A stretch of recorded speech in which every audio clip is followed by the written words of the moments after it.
Welcome to the deep dive. So what we do here is we take source materials, could be articles, chronicles, historical accounts, and we really try to unpack them. To get to the human dynamics at play. Exactly. And today we are deep diving into this incredibly detailed account. It reads like a myth, almost, but it's presented as a true chronicle.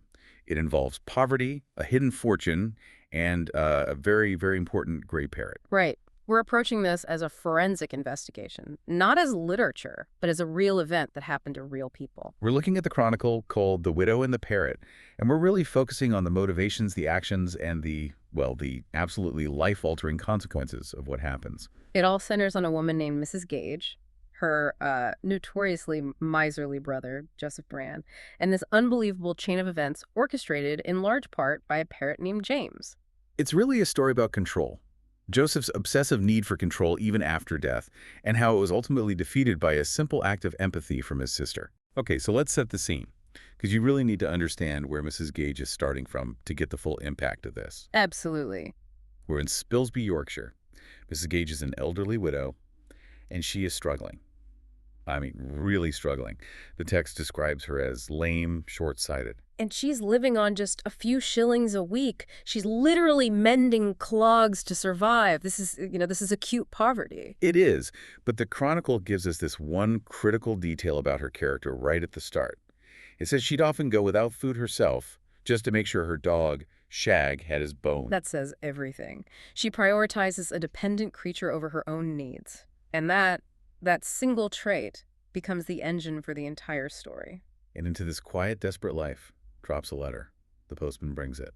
It's from a firm of solicitors, Messrs. Stagg and Beadle, all the way down in Sussex. And it's news about her brother, Mr. Joseph Brand, a brother she hasn't seen in years, and who she knows to be just legendarily stingy. I mean, the text is so specific. It says he would grudge a penny stamp for a reply to the Christmas card she sent him every single year. So she's expecting nothing from this man, and yet the letter, it details his will. Yeah. And it's a complete shock. He's left her his entire property, which at first sounds like not much. A house, a stable, some junk in the garden cucumber frames, mangles. Right, the physical stuff. But then comes the bombshell. The will also lists his entire fortune. And it specifies the amount. Viz. £3,000. £3,000 sterling. You have to pause on that number. For a woman mending clogs, living on shillings, £3,000 isn't just a lot of money, it's liberation. Oh, it's generational wealth. It's enough to live comfortably on the interest alone for the rest of her life. It means security forever. And her reaction is so visceral. The Chronicle says she almost fell into the fire with joy. Her whole world just tilted on its axis. Of course. She immediately imagines this life of great luxury forever. And the irony is just beautiful, isn't it? Her brother's greatest vice, his miserliness, has become her greatest blessing. All that hoarding has apparently paid off for her. So that hope, that sudden explosive hope, it demands action. She knows she has to get to Rodmell where the property is. But right away, she hits a wall. The first obstacle. She doesn't have the money for the fare. And it's not a small amount. She has to go to the local clergyman, the Rev. Samuel Tallboys, and borrow £2 and 10 shillings. That detail is so important. She goes from being a theoretical heiress to an actual debtor in the space of an afternoon. Exactly. The fortune is an idea on a piece of paper, but that debt is real. It's cold, hard cash she now owes. Her whole journey is now fueled by the desperate need to make good on that loan. So she sets off. And the journey itself is, well, it's a challenge. It kind of shows you how isolated her brother's world was. It really does. Yeah. She gets to lose late at night and then has to get to Rodmell, which involves crossing the River Ouse at a ford. And this isn't some modern bridge. It's just a path of stones that are only visible at low tide. It's treacherous. She has to rely on the kindness of a local farmer, a Mr. Stacy. He gives her a lift in his cart. Which, again, the detail is great. It's the same cart he uses to take his Berkshire pigs to market. So you have this image of her, this woman, on her way to claim a vast fortune, rattling along in a pig cart in the dark. It's a real contrast. They finally get to the house around 9 at night. It's dark. It's November. It's cold. She's exhausted. She knocks on the door. Silence. She knocks again. And this time, the silence is just shattered. The text says, a very strange high voice shrieked out, Not at home. I mean, just imagine that, the psychological whiplash. You're expecting a person or nothing, and you get this mocking, disembodied voice. The door eventually opens. It's a woman named Mrs. Ford, who seems pretty annoyed. And she immediately points to the source of the voice. Drat the bird, she says. It's a large gray parrot. James. And James is a pretty sad sight. The Chronicle describes him as handsome, but sadly neglected. He's just humped up on his perch like a monument. He's a perfect reflection of Joseph's joyless, miserly existence. Mrs. Ford explains he was Joseph's parrot, that he was a seaman's bird originally. That's where he learned, not at home. And she adds this other crucial piece of information. She says Joseph loved the bird and treated him as if he were a rational being. And that little comment, that's our first real clue. It plants the seed that maybe, just maybe, there's more going on with James than simple mimicry. Now here's where Mrs. Gage's character shines through again. Instead of being annoyed by this bird that just yelled at her, she immediately shows it kindness. Pure empathy. She gets some sugar out of her box, speaks to him gently, introduces herself as his late master's sister. She makes this connection. She invests emotionally in this neglected animal before she's even seen a penny of the money. And right after that moment of kindness, she gets the reality check. She takes her lantern and inspects her inheritance. And it is a disaster. Holes in the carpets, broken furniture, rats. And the detail that just sticks with you, large toadstools growing up through the kitchen floor. The house is worthless. It's not just shabby, it's actively decaying. The summary is just brutal. Not a stick of furniture worth 7 pence halfpenny. So any hope tied to the physical property just evaporates. All she has left to cling to is the idea of the money. She has to tell herself that the £3,000 is safe and snug in Lou's bank, because everything she can physically see is a liability. And that's a good point, right? She's just seen the physical evidence of his character, the squalor. Why would a man who lives like this keep a fortune in a normal, conventional bank? It goes against everything she's just witnessed. It's a total contradiction. But, she's desperate. She has to believe the legal document over the evidence of her own eyes. The will says the money exists, so she clings to that.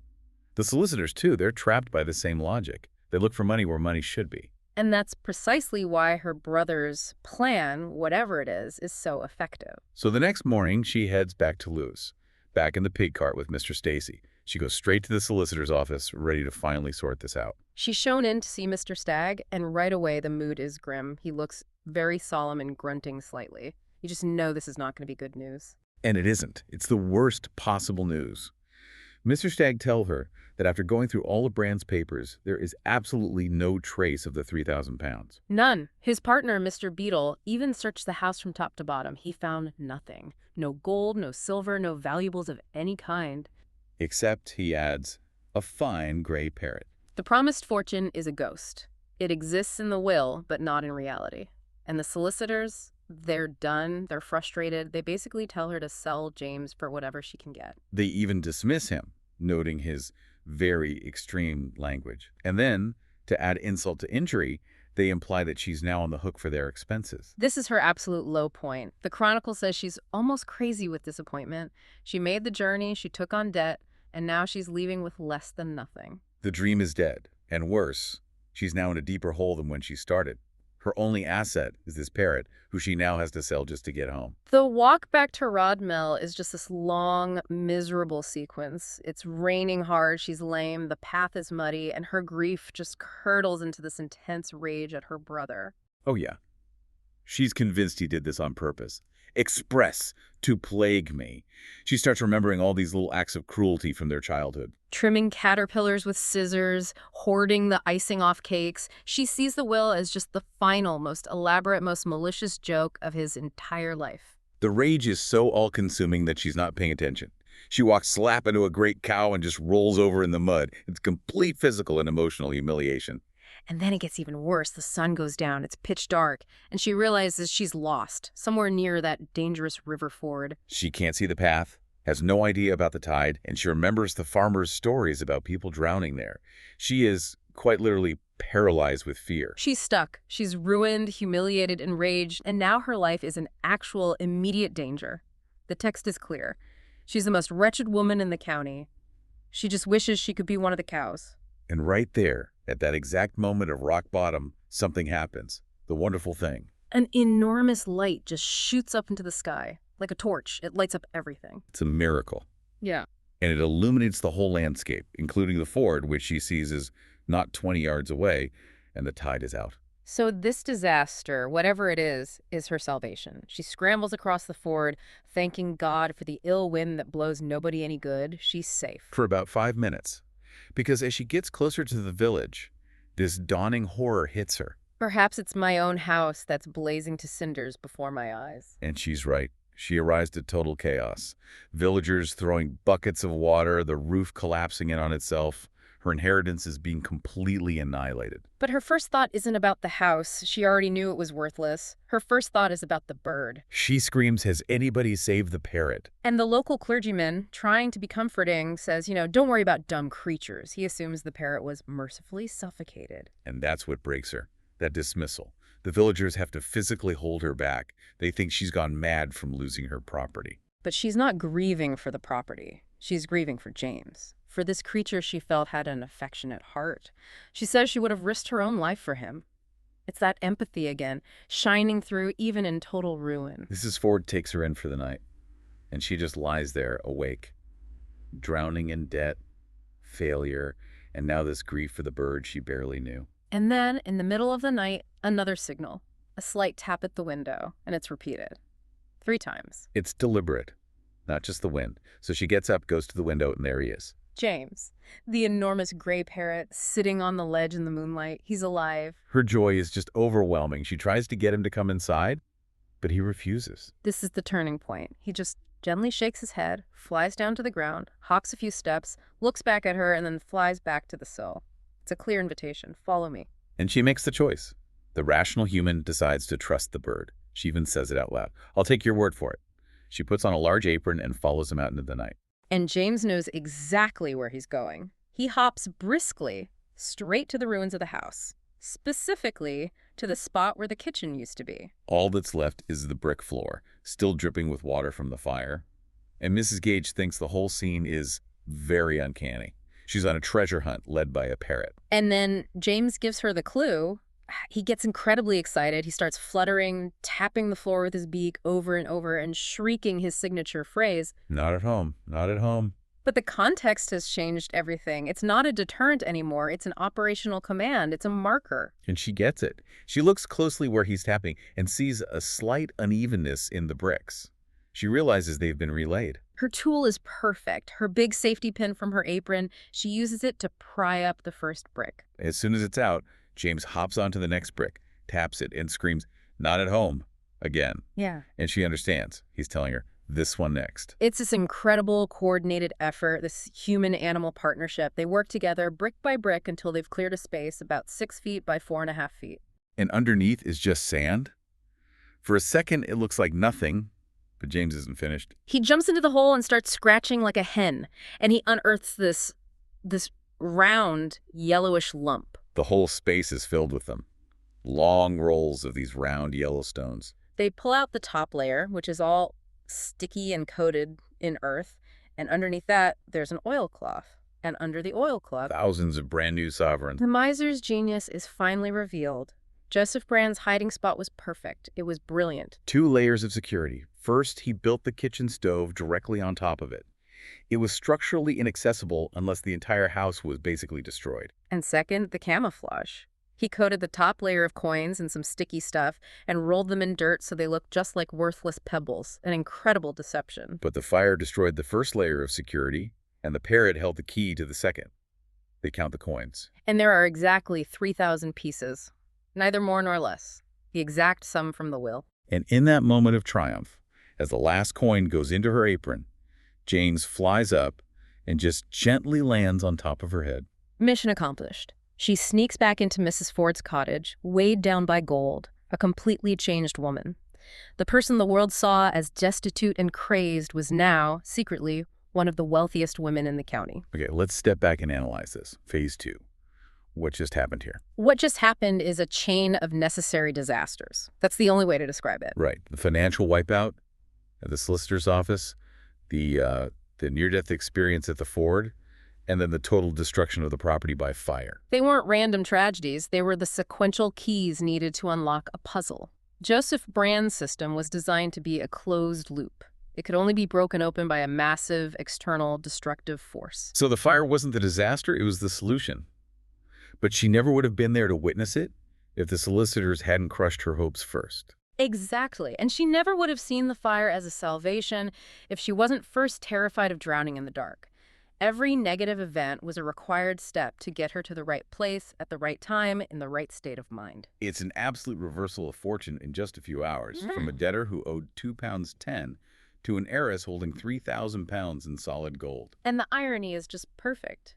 The only two things Joseph actually left her, the worthless house and the supposedly worthless parrot, were the two instruments required to find the actual fortune. One had to be destroyed by the others, well, by the other's intervention. Let's get into motivations. Mrs. Gage's interior journey is really the core of this. She starts with hope, plunges into despair, but what saves her is what? Instinct, empathy. It's that non-rational kindness. Her first instinct is to care for the dog, then to care for the parrot. That's her default setting. It's what sets her apart from the solicitors, the clergymen, everyone who operates on pure logic and transactions. And her single most important decision, to follow the bird into the ruins, is a complete leap of faith. It's a rejection of the rational advice she was given. What's at stake for her changes constantly. First, it's her livelihood. Then it's her life. And then, once she has the gold, it's the secrecy of her discovery. Okay, what about Joseph Brand? We only see him through his actions, but what was driving him? Total, absolute control and secrecy. This wasn't just a guy saving money. This was a man whose entire identity was built on the secret knowledge of his wealth while projecting an image of total poverty. The hiding place wasn't just a hole in the ground. It was a system, a structure built over it, the coins themselves disguised. He was planning for every eventuality. His goal wasn't just to hide the money, it was to defeat the entire system of inheritance and law. He wanted his secret to die with him. His legacy was the hoard itself, hidden forever. But he made one mistake.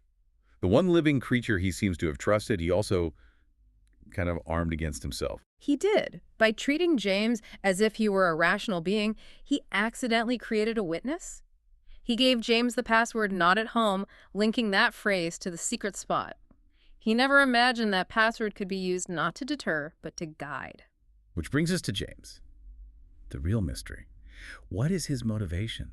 Is it loyalty, intelligence? Now, you're pushed into one of two pretty radical conclusions. One is just this incredible, almost supernatural loyalty. Maybe he was loyal to Joseph and then transferred that loyalty to the first person who showed him kindness after Joseph died. Or the second possibility, which is even more wild, is that he possessed a genuine high-level intelligence and intention. I mean, think about the sequence. He guides her. He uses the phrase as a specific command. He points out the exact bricks. He even helps with the final dig. That's not random mimicry. That looks like a plan, a mission. So if he's just an animal, all that's at stake is his survival in the fire. But if he's an agent, an actor in this drama, then his mission is the recovery of the gold and the salvation of Mrs. Gage. His landing on her head at the end is like a period on a sentence. The job is done. So the power dynamics here. The relationship between Mrs. Gage and James just flips on a dime. Completely. He goes from being an asset to be sold for a few shillings to the senior partner in a recovery operation. She, the human, literally cedes control to him. I'll take your word for it. In that moment, the parrot has all the power because he have all the knowledge. It's a total reversal of the natural order of things. And the unspoken tension is, what did James actually know? Did Joseph teach him this ritual? Or did he just observe it so many times that he connected the sounds and actions to the location? Either way, he was able to translate a command to guard into an instruction to find. And what about her relationship with the rest of the world? The solicitors, the villagers? That power dynamic flips, too. Stag and Beetle had all the authority. They pronounced her a failure. They dismissed her. But her decision to keep her discovery a secret changes everything. She seizes control. She has the wealth. And they're left with their incorrect assumptions. She no longer needs their validation or their system. That little scene on the way home says it all. The farmer, Mr. Stacy, sees her heavy box and offers her half a crown for the parrot. He sees a poor, crazy old woman. And she knows she's holding a fortune and wouldn't sell James for all the wealth of the Indies. She is powerful in her secrecy. So the consequences. She lives out her life in comfort. She moves back to Spilsby, pays her debt, and lives happily with her dog and her parrot to a very old age. The money does exactly what it was supposed to do.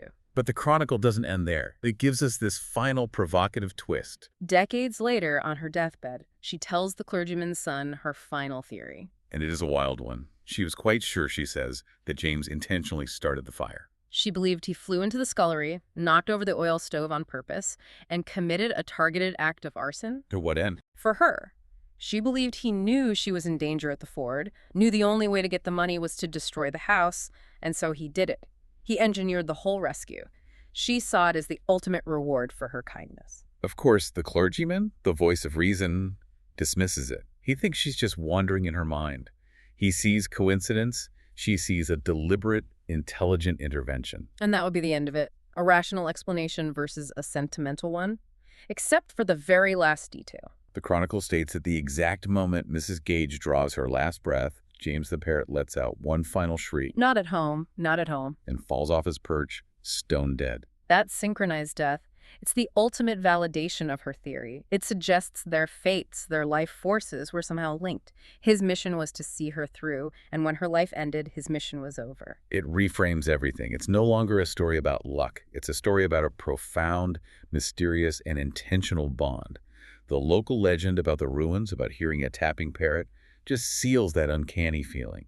Absolutely. The rational explanation just can't account for that final act. When you connect all these dots, it's just an astonishing story. A life saved by a fire, a fortune found by a parrot, and this final simultaneous death that seems to confirm the whole impossible theory. And it all comes back to Joseph Brand's obsession with control.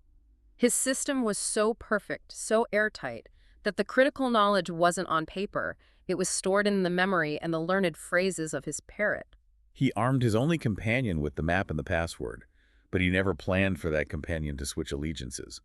He beat the legal system, but he was beaten by a simple act of kindness. The knowledge he tried to hide forever was accessed not by logic, but by faith. By Mrs. Gage's willingness to trust a bird. It really makes you question what we think we know about animal intelligence. And so for you listening to this, the question that the Chronicle leaves hanging is the one we have to end on.